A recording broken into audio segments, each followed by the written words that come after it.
And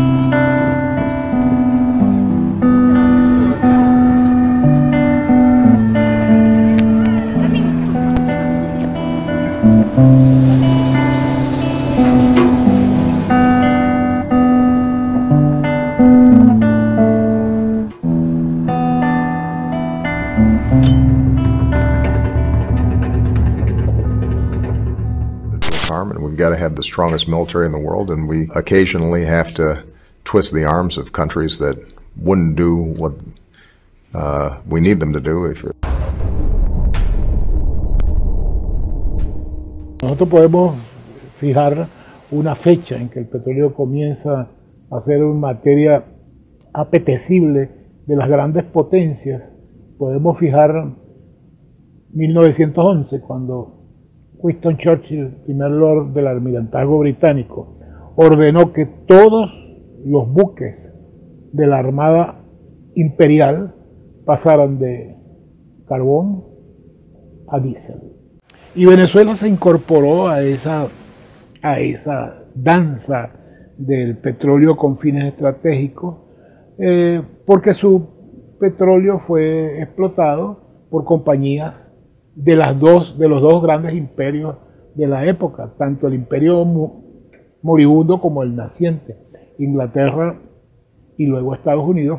Y desde 1925 hasta 1961-62, la mayor cantidad de petróleo exportado del mundo salía de Venezuela. No Venezuela, sino las compañías petroleras instaladas en Venezuela eran los mayores exportadores de petróleo del mundo. Cuando se funda la OPEP en 1960, Venezuela producía más petróleo que todos sus otros miembros. En el 60 producíamos el doble de lo que producía Arabia Saudita. Y la importancia geopolítica que determinó aquí golpes de Estado, invasiones, amenazas. Guerra.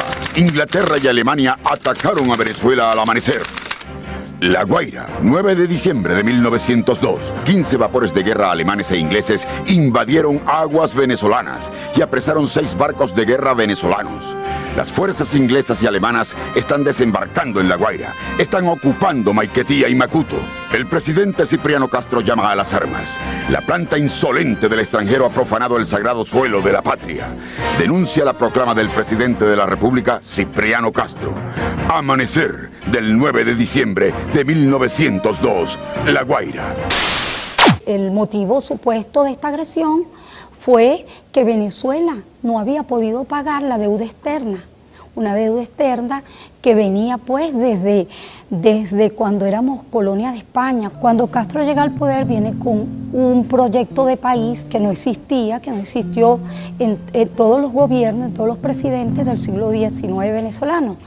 Él llega con una firme decisión de centralizar el poder mediante la administración, mediante un ejército fuerte que solo siga los intereses del Estado. Te llegaba información de que nos querían bloquear, de que era bueno para salir de un gobierno despótico, tirano, que era como lo hacían ver a Castro en el extranjero. Te lo hacían ver como un analfabeta, también por su estatura, por su color de piel. Vemos en periódicos, en revistas francesas, cómo a través de la caricatura mundial se comenzó a ridicularizar a nuestro presidente. Las transnacionales comienzan a inyectar dinero para sacar a Castro del poder.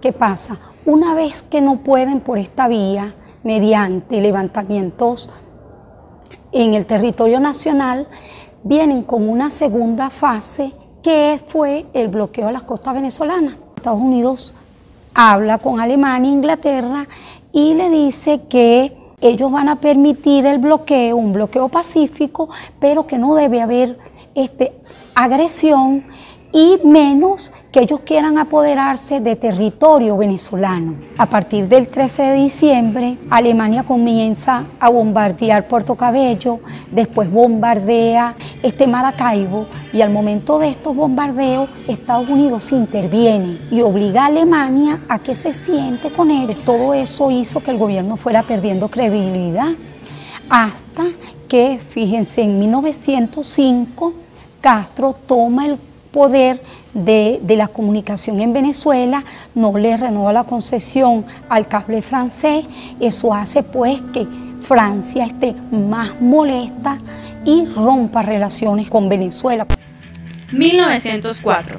El presidente Cipriano Castro decreta la expropiación de la transnacional New York and Bermúdez Company, que desde 1885 exportaba asfalto prácticamente sin pagar impuestos. A Cipriano Castro lo derrocaron los gringos, lo derrocó el petróleo. Estados Unidos en este contexto muestra que a partir de este conflicto ellos son los que van a tener el control en este territorio de que Venezuela fuera el patio trasero de Estados Unidos.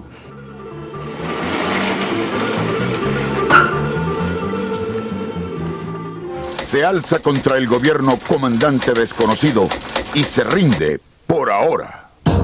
Caracas, madrugada del 4 de febrero de 1992. Urgentísimo. Un comandante paracaidista desconocido se alzó hoy contra el gobierno de Carlos Andrés Pérez. Los rebeldes comandados por el teniente coronel Arias Cárdenas tomaron Maracaibo. Enfrentamientos en muchas ciudades del país. Los revolucionarios atacaron el Palacio de Miraflores y la residencia presidencial de La Casona. El presidente Pérez escapó milagrosamente. El gobierno anuncia que dominó la situación. Un comandante paracaidista llamado Hugo Chávez asumió la responsabilidad del movimiento y se rindió por ahora porque los objetivos no fueron logrados, afirmó el rebelde.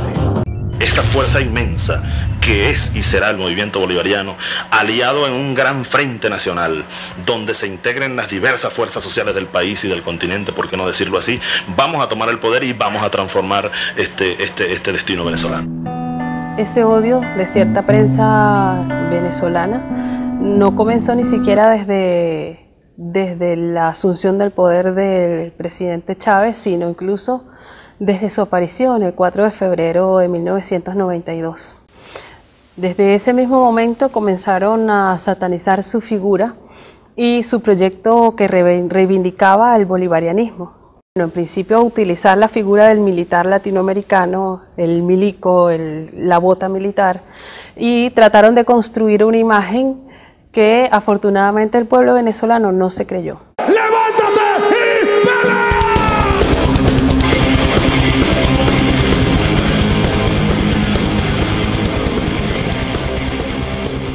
Jamás pudieron tragar la llegada del comandante Chávez. Primero porque era negro, sambo, no tenía un grado, un diplomado, ni formaba parte de la burguesía. Ya por ahí no les caía bien Chávez. El pueblo invisible lo visibilizó, los pobres, el 80% cuando llega Chávez era pobre. El 40% era prácticamente una pobreza extrema. Él le dio voz, le dio voto y le dio poder al pueblo. Eso ya era algo que no se podía tragar. Como en todo el mundo, los dueños de los medios en Venezuela son los quienes manejan el poder económico. Poder que ha perdido privilegios porque eran ellos quienes decidían, por ejemplo, quién era el presidente de PDVSA. Eran ellos quien decidía quién era el presidente del Banco Central de Venezuela o el ministro de Relaciones Exteriores. El presidente Chávez siempre contaba una anécdota que apenas asumió el poder fue llamado por los dueños de estos medios para reunirse y discutir sobre el nuevo gabinete. Y bueno, Chávez dijo que no, que les había dado un parado y ahí comenzó la guerra mediática, digamos, con más fuerza. Aquí pensaban seguir. Esa burguesía parásita se apropió durante 100 años de la mayor parte del ingreso petrolero nacional. Era un saqueo al país. Llegó la revolución y mandó a parar. Como tripulante de cabina queremos dar una cordialidad a bordo de este medio periodista con destino al Aeropuerto Internacional de Maracaibo. Por eso listo para el despegue.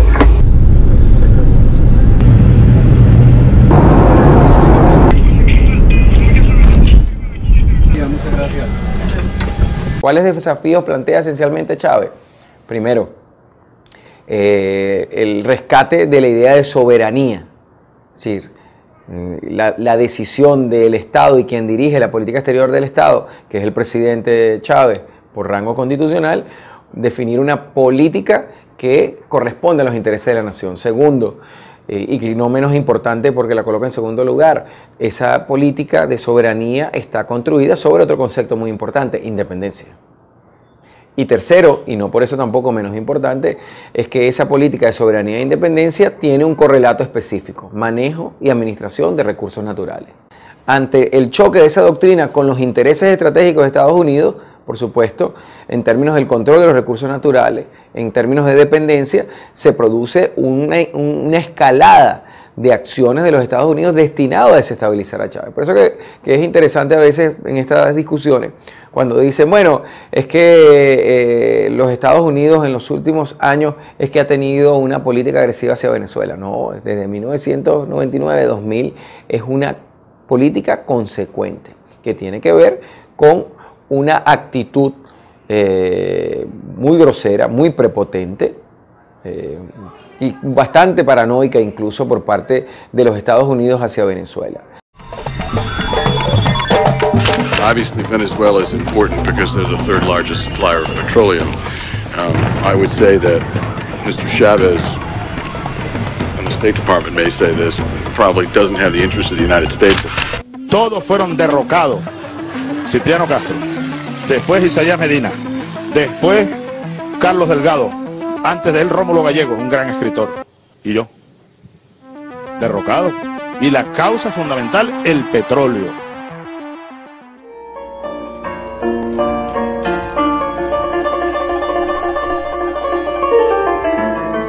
Según British Petroleum,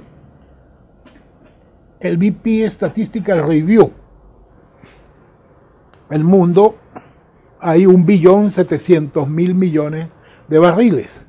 En la OPEP está 1.216.000.000, el 71%.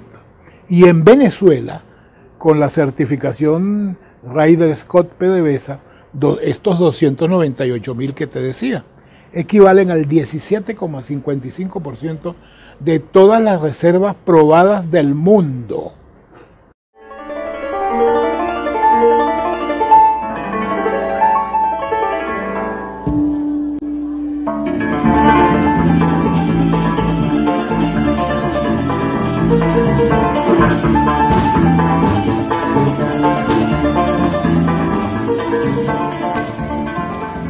Pero el Servicio Geológico de los Estados Unidos saca una cuenta que da que nosotros somos el 28% de las reservas probadas del mundo. O sea, más de la cuarta parte del petróleo del mundo probado, que se puede recuperar, está en Venezuela.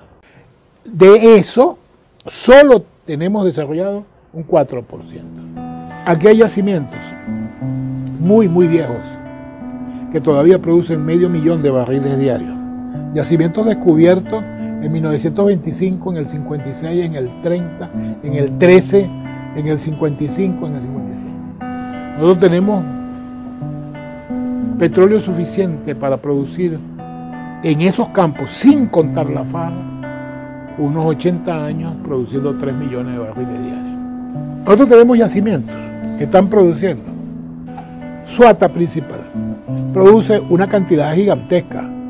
Produce más que Ecuador, un campo, y va a durar a esa tasa de producción 532 años. Aquí hay uno que va a durar 1942 años. Salud amigos, tripulantes de nuestra querida, contaminada y única nave espacial. La misma que, desde la última vez que nos vimos por estos medios, ha dado otra vuelta sobre su eje imaginario y, por supuesto, sigue generando acontecimientos en pleno desarrollo. Los acontecimientos hoy están aquí en casa, en la escenografía que he diseñado, de que se ha vuelto clásica, porque me toca un rol muy poco frecuente, el de ser entrevistado. La mayor riqueza petrolera del planeta no está en Arabia Saudita, ni en todos esos pequeños reinos de testas coronadas que tienen que pagarle protección a Estados Unidos para mantener la cabeza sobre los hombros y sobre los hombros la corona, ¿no? La verdadera riqueza petrolera, entre otras, está aquí, en la República, hoy República Bolivariana de Venezuela.